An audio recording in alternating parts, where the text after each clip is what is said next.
아, 죄송합니다.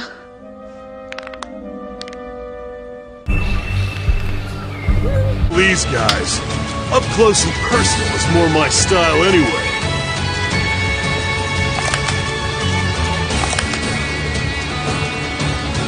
การตั้งครรภ์ อากาธาคนอะไรของเธอเนี่ยทำว่าไงนี่โทษฉันเหรอ นี่มันงานกลุ่มโทษฉันได้ ไป ไง แล้วเราสาบคุณนายฮาร์ดเป็นซอมบี้ นี่เราไล่บทอะไรไปอะทำไมพิมพ์ตัวเล็กฉันอ่านไม่ออก นายฮาร์ดนั่นปลาหรือเปล่า